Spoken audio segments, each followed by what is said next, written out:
Class 9 আজকে আমি তোমাদের ইতিহাস পড়াবো। তোমাদের ইতিহাসের চতুর্থ অধ্যায় শিল্প বিপ্লব, উপনিবেশবাদ ও সাম্রাজ্যবাদ থেকে। এর আগের দিন আমি একটা তোমাদের ক্লাস নিয়েছি, সেখানে শিল্প বিপ্লবের এই অধ্যায়টা থেকে শিল্প বিপ্লব কাকে বলে, শিল্প বিপ্লব সম্পর্কে বিভিন্ন ঐতিহাসিকদের মতামত এবং কবে কোথায় প্রথম শিল্প বিপ্লবের সূচনা হয়েছিল সে বিষয়ে আলোচনা করেছি। আজকে আমি যে প্রশ্নটা তোমাদের কাছে আলোচনা করব সেটা হচ্ছে ইংল্যান্ডে কেন প্রথম শিল্প বিপ্লব হয়েছিল। এটা একটা বড় 8 নম্বরের প্রশ্ন, তবে এটা 4 নম্বরের টিকা হিসেবেও হয়। ঠিক আছে, অর্থাৎ ইংল্যান্ডে শিল্প বিপ্লব প্রথম শুরু হওয়ার কারণ কী, এটা 4 নম্বরের টিকা হিসেবেও হয়। আজকে আমি তোমাদের এটা 8 নম্বরের বড় প্রশ্ন হিসেবেই আলোচনা করব। তো এই প্রশ্নটা তোমরা কিভাবে উত্তর করবে? প্রথমে সূচনা বা ভূমিকা দেবে, তারপরে মূল যে বিষয়গুলো রয়েছে অর্থাৎ ইংল্যান্ডে কেন প্রথম শিল্প বিপ্লব হয়েছিল সেই সম্পর্কিত বিষয়গুলোকে পয়েন্ট করে ব্যাখ্যা করতে হবে এবং লাস্টে উপসংহার লিখতে হবে। ঠিক আছে, তাহলে শুরু করি যে ইংল্যান্ডে কেন প্রথম শিল্প বিপ্লব হয়েছিল।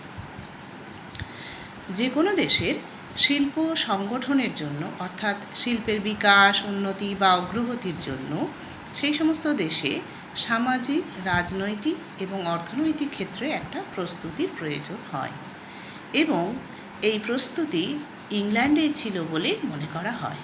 অর্থাৎ ইংল্যান্ডের যে সমাজ জীবন যথেষ্ট গতিশীল ছিল, এখানকার অর্থনীতি যথেষ্ট সুদৃঢ় ছিল এবং এখানকার রাজনৈতিক যে অবস্থা অর্থাৎ রাজনীতিও যথেষ্ট স্থিতিশীল ছিল। সেই কারণে অনেকে মনে করেন কি যে ইংল্যান্ডে প্রথম শিল্প বিপ্লব হয়েছিল। ঠিক আছে, তো এই সমস্ত বিষয়গুলো ছাড়াও আরও বেশ কিছু বিষয় রয়েছে যেটা ইংল্যান্ডের শিল্প বিপ্লবকে ত্বরান্বিত করতে বা এগিয়ে নিয়ে যেতে সাহায্য করেছিল, যার ফলে ইংল্যান্ডে প্রথম শিল্প বিপ্লব হয়েছিল। সেই সমস্ত বিষয়গুলো কি কি দেখো, আমি পরপর 8টা পয়েন্ট আলোচনা করছি।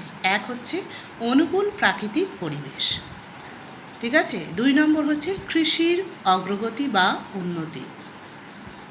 3 নম্বর পয়েন্ট হচ্ছে খনিজ সম্পদ। 4 নম্বর পয়েন্ট হচ্ছে মূলধন। 5 নম্বর পয়েন্ট হচ্ছে উন্নত যন্ত্রপাতি। 6 নম্বর পয়েন্ট হচ্ছে শ্রমিক।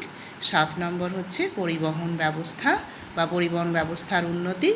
আর 8 নম্বর পয়েন্ট হচ্ছে বাজার ব্যবস্থা।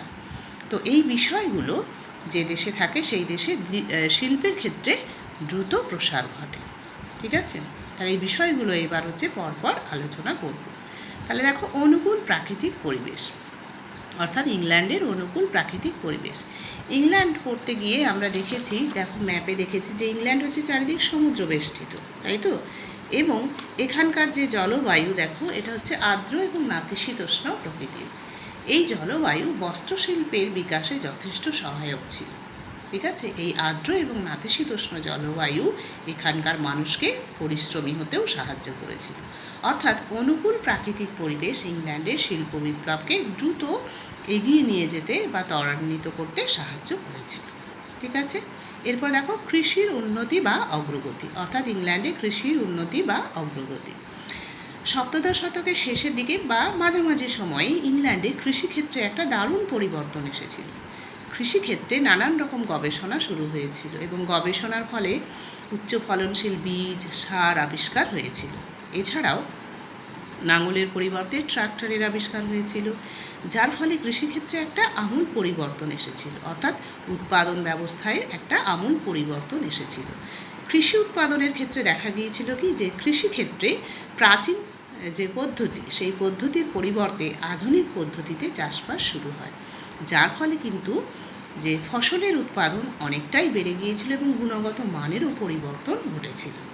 ফলে উদ্বৃত্ত ফসল, নিজেদের দেশে উৎপন্ন ফসল চাহিদা মেটানোর পরেও উদ্বৃত্ত ফসল যেটা ছিল সেগুলো তারা বিক্রি করে প্রচুর মুনাফা লাভ করেছিল। ঠিক আছে, এবং সেই মূলধনকে তারা পুনরায় শিল্পের কাজে বিনিয়োগ করেছিল। অর্থাৎ বলা যেতে পারে ইংল্যান্ডে এই কৃষির উন্নতি বা অগ্রগতি শিল্পকে এগিয়ে নিয়ে যেতে সাহায্য করেছিল, যার ফলে ইংল্যান্ডে প্রথম শিল্প বিপ্লব হয়েছিল। ঠিক আছে, এবার তৃতীয় পয়েন্ট দেখো খনিজ সম্পদ। তোমরা জানো যে কোনগুলোকে খনিজ সম্পদ বলা হয়। লোহা, কয়লা, ঠিক আছে, আকরিক লোহা, এগুলো হচ্ছে খনিজ সম্পদ। তো ইংল্যান্ড ছিল খনিজ সম্পদে পরিপূর্ণ দেশ। ইংল্যান্ডে কখনোই খনিজ সম্পদের অভাব হয়নি, আর এই সমস্ত খনিজ সম্পদগুলো শিল্পের কাজে ব্যবহার করা হতো, যার ফলে কিন্তু এই খনিজ সম্পদের প্রাচুর্য বলা যেতে পারে ইংল্যান্ডের শিল্প বিপ্লবকে এগিয়ে নিয়ে যেতে সাহায্য করেছে। ঠিক আছে, এরপর দেখো মূলধন। যে কোনো দেশের শিল্পের বিকাশের জন্য, উন্নতির জন্য বা অগ্রগতির জন্য মূলধন হচ্ছে একটি প্রয়োজনীয় উপাদান। ঠিক আছে, অর্থাৎ মূলধন ছাড়া কখনোই শিল্পের অগ্রগতি বা বিকাশ সম্ভব নয়। ইংল্যান্ডে কিন্তু মূলধনের অভাব কখনোই হয়নি। নিজের দেশের প্রচুর মূলধন, কৃষিক্ষেত্রে উদ্বৃত্ত ফসল বিক্রি করার পর সেখান থেকে যে প্রাপ্ত মূলধন এবং ঔপনিবেশিক দেশ থেকে শোষণ করা মূলধনকে ইংল্যান্ড তার শিল্পের কাজে বিনিয়োগ করেছিল, যার ফলে কিন্তু ইংল্যান্ডে প্রথম হচ্ছে শিল্প বিপ্লব হয়েছিল। ঠিক আছে, এরপর দেখো উন্নত যন্ত্রপাতি।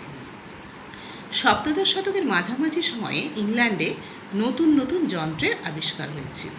ঠিক আছে, অর্থাৎ কৃষিক্ষেত্রে সর্বপ্রথম আমরা দেখেছি নতুন নতুন জিনিসপত্র আবিষ্কার হওয়ার পরে এবার দেখো যে বস্ত্রশিল্পের ক্ষেত্রে নতুন নতুন যন্ত্রের আবিষ্কার হয়েছিল সপ্তদশ শতকের মাঝামাঝি সময় থেকে, এবং সর্বপ্রথম বস্ত্রশিল্পে যন্ত্রভিত্তিক উৎপাদন ব্যবস্থার সূচনা হয়েছিল।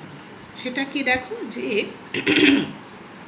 1733 খ্রিস্টাব্দে জনকে আবিষ্কার করেছিলেন কাপড় বোনার একটা উড়ন্ত মাকু, বা যাকে বলা হয় ফ্লাইং স্যাটেল। এটা ছিল একটা কাপড় বোনার উন্নত একটা যন্ত্র। এরপর 1765 খ্রিস্টাব্দে হারগ্রিভস আবিষ্কার করেছিলেন স্পিনিং জেনি নামে সুতো কাটবার একটা উন্নত যন্ত্র। তারপর 1769 খ্রিস্টাব্দে রিচার্ড আর্করাইট ওয়াটার ফ্রেম নামে এক জলশক্তিচালিত কাপড় বোনার যন্ত্র আবিষ্কার করেছিলেন। নামগুলো কিন্তু ভালো করে মনে রাখবে। ঠিক আছে, তারপর কার্টরাইট নামে একজন ব্যক্তি, তিনি 1785 খ্রিস্টাব্দে মিউল নামক জলশক্তিচালিত একটি তাঁত যন্ত্র আবিষ্কার করেছিলেন। ফলে এই যে নতুন নতুন যন্ত্রপাতি আবিষ্কার হয়, যার ফলে কিন্তু বস্ত্রশিল্পে একটা দারুণ পরিবর্তন এসেছিল এবং উৎপাদন কিন্তু অনেকটাই বৃদ্ধি পেয়েছিল। ঠিক আছে, যার ফলে মনে করা হয় কি এই বস্ত্রশিল্পের মধ্য দিয়ে ইংল্যান্ডে সর্বপ্রথম শিল্প বিপ্লবের সূচনা হয়েছিল। ঠিক আছে, সেই কারণে ইংল্যান্ডকে শিল্প প্রযুক্তির বিজ্ঞানও বলা হয়। যে নতুন নতুন যন্ত্রপাতির আবিষ্কার হয়েছিল সপ্তদশ শতকের মাঝামাঝি সময়ে, ঠিক আছে, বা সপ্তদশ শতকের শেষের দিকে, যার ফলে কিন্তু শিল্প প্রযুক্তির বিজ্ঞানও বলা হয়। যার ফলে এই উন্নত যন্ত্রপাতির আবিষ্কার ইংল্যান্ডের শিল্প বিপ্লবকে এগিয়ে নিয়ে যেতে সাহায্য করেছিল। এরপর দেখো শ্রমিক। যে কোনো দেশে শিল্পের বিকাশের জন্য শ্রমিক হচ্ছে প্রয়োজনীয় একটি উপাদান, কেননা কলকারখানাগুলোতে চালানোর জন্য প্রচুর পরিমাণ শ্রমিকের প্রয়োজন হয়। ইংল্যান্ডে জনসংখ্যা যথেষ্ট বেশি ছিল। বর্ধিত জনসংখ্যার একটা বড় অংশ তারা শহরে এসে ভিড় করত। ফলে এই সমস্ত সাধারণ মানুষগুলোকে এই কলকারখানায় শ্রমিক হিসেবে নিয়োগ করা হতো, বা ইংল্যান্ডে বলা যেতে পারে যে সুলভে এবং দক্ষ শ্রমিক পেতে কিন্তু কোনো রকম অসুবিধা হয়নি, যার ফলে শিল্পের দ্রুত প্রসার ঘটেছিল।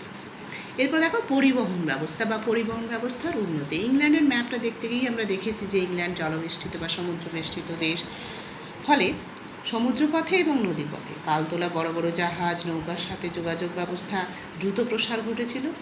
এছাড়া 1769 খ্রিস্টাব্দে জেমস ওয়াট বাষ্পচালিত ইঞ্জিন এবং 1814 খ্রিস্টাব্দে জর্জ স্টিফেনসন বাষ্পচালিত রেল ইঞ্জিন আবিষ্কার করেছিলেন, যার ফলে কিন্তু স্থলপথেও যোগাযোগ ব্যবস্থার একটা দারুণ উন্নতি বা প্রসার ঘটেছিল। তো বলা যেতে পারে এই পরিবহন ব্যবস্থার উন্নতি এবং তার দ্রুত প্রসার ইংল্যান্ডের শিল্প বিপ্লবের গতিকে আরও বেশি এগিয়ে নিয়ে যেতে সাহায্য করেছিল, যার ফলে ইংল্যান্ডে প্রথম শিল্প বিপ্লব হয়েছিল। ঠিক আছে, এরপর দেখো বাজার ব্যবস্থা। ইংল্যান্ডে বাজার ব্যবস্থা কিন্তু যথেষ্ট মজবুত ছিল।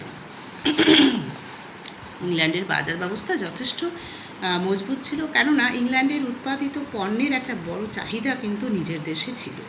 কেননা ইংল্যান্ডের জনসংখ্যা প্রচুর ছিল, ফলে সেই সমস্ত মানুষের যথেষ্ট চাহিদা ছিল, যার ফলে একটা বড় বাজার গড়ে উঠেছিল। এছাড়া ইউরোপের অন্যান্য দেশগুলোতেও তার উৎপাদিত পণ্যের একটা একচেটিয়া বাজার গড়ে উঠেছিল। এছাড়াও যে ঔপনিবেশিক দেশগুলো ছিল ইংল্যান্ডের, সেখানেও তার একচেটিয়া বাজার গড়ে উঠেছিল। তাছাড়া 1707 খ্রিস্টাব্দে ইংল্যান্ড এবং স্কটল্যান্ডের সংযুক্তি ঘটেছিল, যার ফলে ইংল্যান্ডের যে আঞ্চলিক বাজারের পরিবর্তে জাতীয় বাজার গড়ে উঠেছিল, ঠিক আছে? ফলে সেখানে একই শুল্ক, একই মুদ্রা এবং ওজন ব্যবস্থার প্রবর্তনের ফলে শিল্প বাণিজ্যে একটা অভাবনীয় পরিবর্তন এসেছিল, যার ফলে ইংল্যান্ডের প্রথম শিল্প বিপ্লব হয়েছিল, ঠিক আছে? এবার আমরা উপসংহার লিখব। তাহলে এই 8টি বিষয় কি হচ্ছে ভালোভাবে ব্যাখ্যা করবে। তাহলে এই সমস্ত বিষয়গুলো ছাড়াও ইংল্যান্ডের বণিক সম্প্রদায় এবং শিল্প উন্নয়নে সহায়কারী বেশ কিছু ব্যাংক অধিক মুনাফা লাভের জন্য শিল্পে তারা মূলধন বিনিয়োগ করতে শুরু করে। এরপরে 1757 খ্রিস্টাব্দে ভারতবর্ষে তথা বাংলায় পলাশির যুদ্ধে বাংলার নবাবদের পরাজয়ের পর বাংলা থেকে প্রচুর অর্থ ইংল্যান্ড নিজের দেশে নিয়ে আসে এবং সেগুলোকে তারা শিল্পে বিনিয়োগ করতে শুরু করে, যার ফলে কিন্তু ইংল্যান্ডে প্রথম শিল্প বিপ্লব হয়েছিল বলে মনে করা হয়। তাহলে এই যে প্রচুর মূলধনের বিনিয়োগ, যেটা ইংল্যান্ডের শিল্প বিপ্লবকে এগিয়ে নিয়ে যেতে সাহায্য করেছে। তাহলে এইভাবে তোমরা এটা 8 নম্বরের বড় প্রশ্ন হিসেবে তৈরি করে রাখবে, ঠিক আছে? আজকে এই পর্যন্ত।